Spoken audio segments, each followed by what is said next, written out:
Hay noches en las que el silencio pesa más que el ruido. Noches en las que la oscuridad parece susurrarte cosas al oído. Aquí nos sumergimos en lo profundo, donde habitan los secretos que nadie quiere contar. Estás por escuchar relatos reales, experiencias que marcaron para siempre a quienes la vivieron. De lo que pasa cuando lo que no debería existir se manifiesta. Y si decides seguir adelante, solo te pido una cosa. Suscríbete al canal. No por mí, sino por ti. Porque lo que estás a punto de escuchar podría perseguirte para siempre. Así que prepárate para descender conmigo al lado más oscuro de Relatos en el Ático. Crecimos en un pueblo pequeño, en el interior profundo de Venezuela. De esos lugares donde las calles de tierra se calientan tanto en verano que parecen derretirse bajo los pies. Donde el viento lleva rumores y supersticiones, y donde lo inexplicable no se cuenta como fantasía, sino como advertencia. Nuestra casa estaba en las afueras, rodeada de árboles frutales y monte. Era antigua, de techos altos, corredores extensos y ventanas de madera que crujían por las noches. Allí vivíamos mi madre, mi hermano mayor, mi hermana gemela y yo. Mi hermano era muy sociable. Tenía un grupo de amigos que venían a casa casi todos los días. A veces, solo a conversar. Otras veces, a quedarse hasta después de cenar. Uno de ellos, al que llamaremos Daniel, era callado, reservado, con una mirada siempre fija como si estuviera pensando en algo que nadie más podía comprender. Era muy talentoso para la pintura. Dibujaba animales, paisajes, incluso personas. Pero había algo extraño en su arte. No era solo la técnica, era la intención. Era como si capturara algo más que la imagen. Un día, Daniel llegó con un cuadro enorme envuelto en una tela marrón. Dijo que lo había pintado especialmente para nosotros. Y al desenvolverlo, nos quedamos sin palabras. Era un tigre furioso, con la boca abierta mostrando sus colmillos, los músculos tensos y los ojos tan realistas que daban la impresión de estar vivos.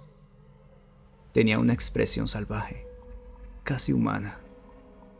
Era tan impresionante como inquietante. Mi madre, orgullosa de que un joven del pueblo pudiera crear algo así, lo recibió con gratitud. Lo colgó en el corredor central de la casa, ese que conectaba todos los cuartos y los baños. Cada vez que pasábamos por allí, sentíamos que los ojos del tigre nos seguían. Mi hermana y yo comenzamos a evitar mirarlo directamente. Las primeras noches, todo parecía normal, hasta que no lo fue. Empezamos a oír ruidos por la madrugada. No eran pasos humanos, eran arrastramientos, garras contra el piso, respiraciones densas. Luego vinieron los gruñidos. Al principio pensamos que algún animal del monte se había metido en la casa, pero nunca encontrábamos nada. Mi hermana y yo solíamos dormir juntas, y una de esas noches escuchamos algo pesado caminando por el corredor. No era alguien, era algo grande. Nos tapamos con las sábanas mientras escuchábamos cómo se acercaba la respiración, como si algo olfateara detrás de la puerta. Le contamos a mi madre llorando, pero no nos creyó. Pensó que eran pesadillas provocadas por el cuadro, que nos habíamos sugestionado. Nuestro hermano también nos dijo que estábamos exagerando, pero cada noche el miedo crecía. A veces nos despertábamos con la puerta del cuarto entreabierta, cuando jurábamos haberla cerrado, o encontrábamos huellas húmedas sobre el suelo, aunque no había llovido. Pasaron las semanas y la cosa fue empeorando. Empezamos a escuchar voces. Alguien nos llamaba por nuestros nombres desde el corredor. Al principio pensamos que era mamá, pero al asomarnos no había nadie. Luego nos llamaba la voz de nuestra abuela, que había muerto 2 años antes. A veces era mi propia voz, llamándome desde otro cuarto. La imitación era perfecta. Y lo más escalofriante, el cuadro cambiaba. No siempre, no de forma evidente, pero algunas noches, cuando pasábamos por el pasillo, el tigre parecía tener una expresión distinta, más burlona, más viva, como si supiera lo que estaba provocando. La tensión en la casa se volvió insoportable. Las luces comenzaban a parpadear durante la noche. Los aparatos eléctricos dejaban de funcionar solo en nuestra casa, sin ninguna razón lógica. Técnicos vinieron varias veces y no hallaban fallas.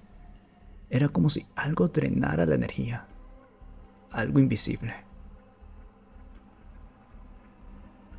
La naturaleza también comenzó a enfermarse.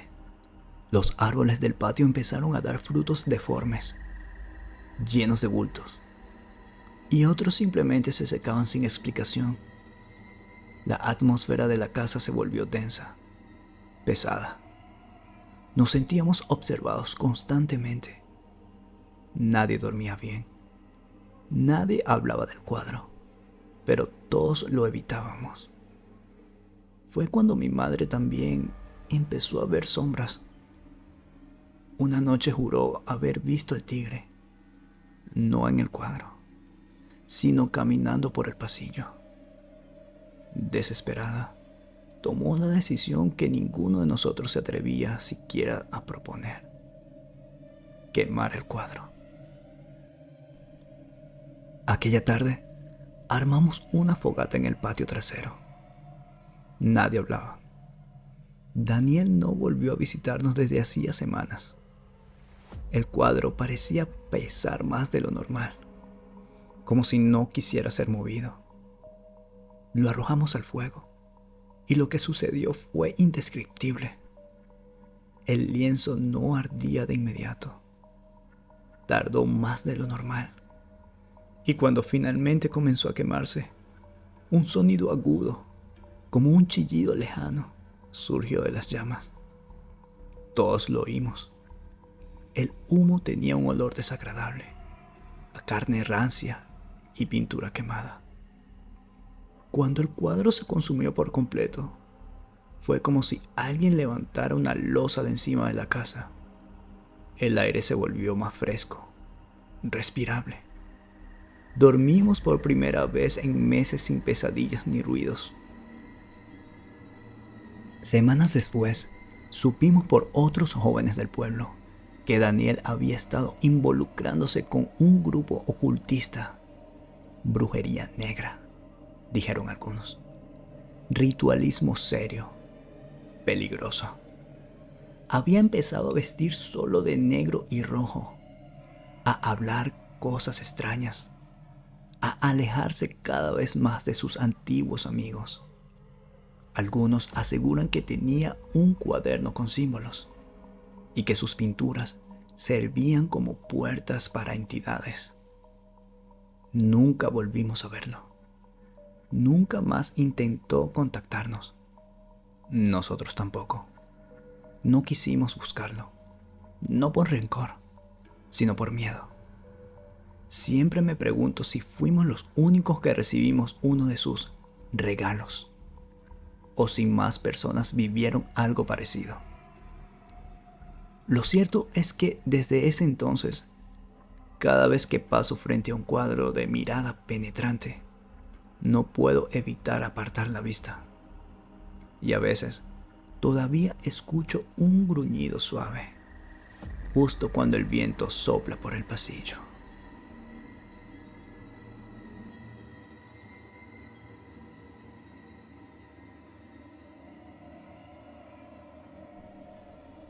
Hola a todos, mi nombre es Rubina y lo que estoy por contar ocurrió hace mucho tiempo, cuando yo apenas tenía 6 años de edad. A pesar del tiempo transcurrido, ese recuerdo permanece tan nítido como si hubiese sucedido ayer. Vivíamos en una casa de campo antigua, grande, de esas que crujen con el paso del viento y guardan secretos entre las paredes. Tenía 5 habitaciones, pasillos largos y oscuros, y ventanas de madera con vidrios que vibraban con cada tormenta. Mi cuarto estaba al final de uno de esos pasillos, y su ventana daba hacia el patio trasero, donde había un pequeño galpón con techo de zinc. Allí guardábamos herramientas de jardinería, objetos viejos, cosas que ya no se usaban pero que nadie se atrevía a tirar. Aquel galpón tenía algo incómodo. A veces por las noches se oían ruidos extraños, golpes, crujidos, arrastres. Siempre pensé que eran animales o el viento golpeando el techo, o al menos eso era lo que yo misma me obligaba a creer. Era una niña valiente, quizá más de lo que soy ahora. Me gustaba tener mi propio espacio, mi cuarto, mi cama. Disfrutaba la independencia, el silencio nocturno. Pero esa noche todo fue distinto. Una tormenta se desató con fuerza. Los truenos sacudían la casa y los relámpagos iluminaban fugazmente las paredes como si quisieran revelar algo que preferiría permanecer oculto. El repiquetear del agua contra el zinc del galpón era ensordecedor. Pero no fue solo eso lo que no me dejaba dormir. Era una sensación, como si alguien me estuviera mirando desde afuera. Una presencia intensa, como una mirada que atravesaba la pared, directamente hacia mí. Una presencia oscura, maligna. Me paralicé. Me tapé hasta la nariz, pero podía sentirlo. El peso de esos ojos invisibles clavados en mí. Aguanté todo lo que pude, sin hacer ruido, como si supiera que cualquier sonido podía traer aquello. Pero el miedo crecía como una ola dentro de mí, hasta que no pude más y grité: «Abuelita, ¿puedo dormir contigo?». Su respuesta llegó suave, casi inmediata: «Sí». Salté de la cama, corrí por el pasillo oscuro sin mirar atrás y me lancé sobre la cama de mi abuela. Me acurruqué junto a ella y sentí su cuerpo cálido. La abracé. Acaricié su cabello, largo y espeso. Demasiado espeso. Noté algo raro de inmediato. No me había hablado al llegar. No me había dado la bendición como siempre hacía. Todo estaba en silencio absoluto. Las ventanas estaban cerradas y el cuarto era una boca de lobo. Quise hablarle, pero algo me detuvo. Entonces, movida por esa inquietud infantil, comencé a tantear su cabeza con mis manitas, buscando su rostro, pero no lo encontré. Solo había cabello. Le rodeé toda la cabeza con las manos. Cabello, cabello y más cabello. No había ni ojos, ni nariz, ni boca, ningún rostro. Mi respiración se detuvo. Un zumbido sordo llenó mis oídos y sentí cómo el corazón me golpeaba el pecho con violencia.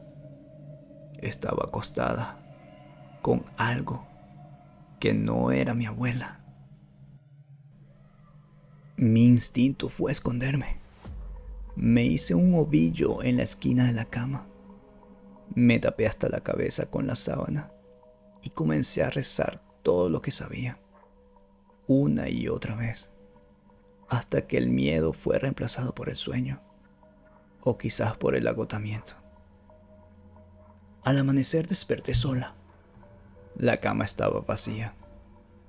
Por un instante creí que todo había sido un mal sueño, hasta que mi hermana, sin saber nada, me contó que durante la tormenta la abuela había dormido con ella en su cuarto.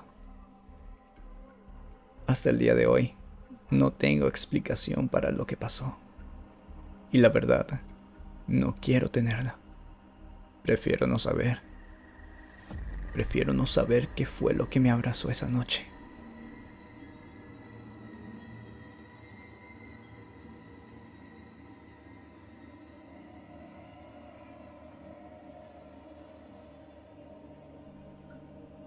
No soy de hablar mucho sobre esto.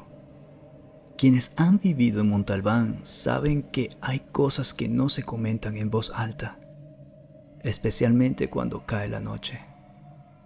Pero ya estoy cansado de callar. Lo que viví fue real.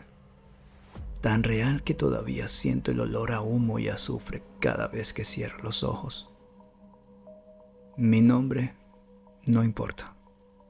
Solo diré que crecí en una calle empinada, con casas de adobe y techos bajos, donde las sombras se alargan como si quisieran tocarte los pies. Justo frente a mi casa vivía la familia Salmerón. Eran 5. La madre, Jacinta, sus 3 hijas y un nieto que casi nunca hablaba. Desde pequeño escuchaba los cuentos, que si curaban con hierbas, que si hablaban con muertos, que si en su patio enterraban muñecos de trapo amarrados con hilos rojos.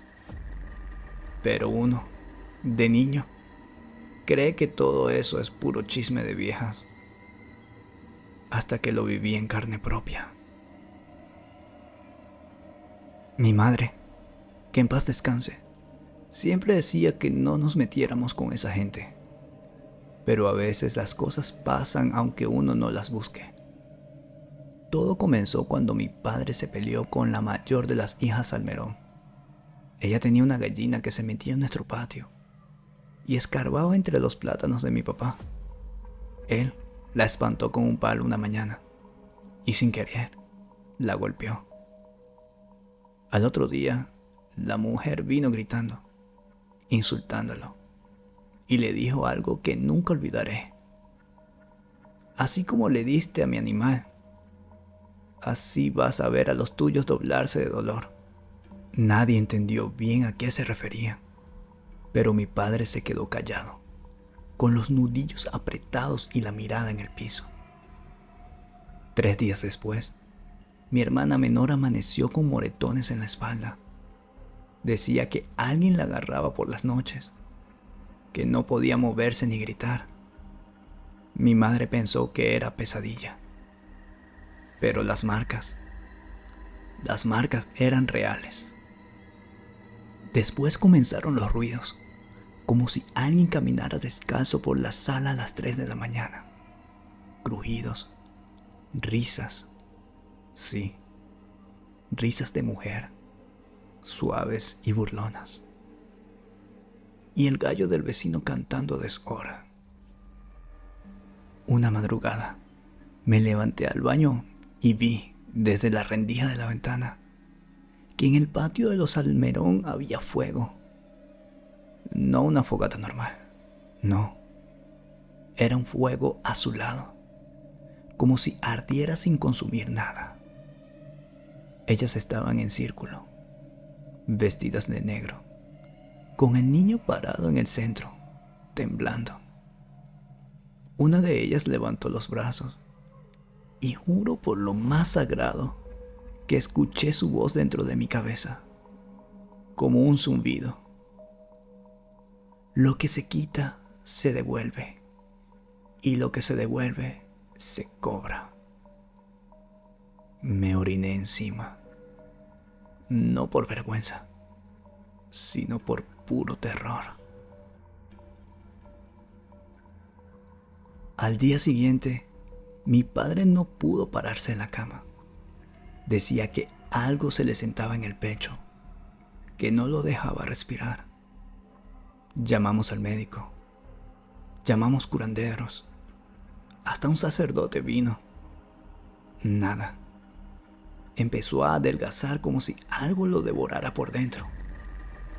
Mi madre, desesperada, fue a hablar con un viejo que vivía en las afueras del pueblo, don Elías, un hombre seco, que sabía de esas cosas pero que no hablaba con cualquiera. Cuando escuchó el apellido Salmerón, se puso blanco. Ellas son de una línea vieja, de las que no hacen amarres ni limpiezas, sino trabajos de tumba y hueso. Lo que hacen no se deshace fácil. Él nos dio un brebaje y un saquito con tierra de cementerio, mostaza negra y ajo. Nos dijo que lo enterráramos bajo el umbral de la puerta y que nadie, bajo ninguna circunstancia, debía mirar por la ventana. Si escuchábamos algo por la noche, lo ignoráramos. Lo hicimos. Esa misma noche, los ruidos se intensificaron. Gritos, un hedor insoportable. Escuchamos como algo raspaba la puerta, como si unas uñas largas trataran de arrancar la madera. Mi madre lloraba en silencio, abrazada a mi hermana. Yo recé. Aunque nunca fui de la iglesia, recé hasta quedarme dormido. Al amanecer, todo estaba en silencio. Pero cuando abrimos la puerta, encontramos un pájaro muerto, con los ojos arrancados y un trapo rojo amarrado en el pico.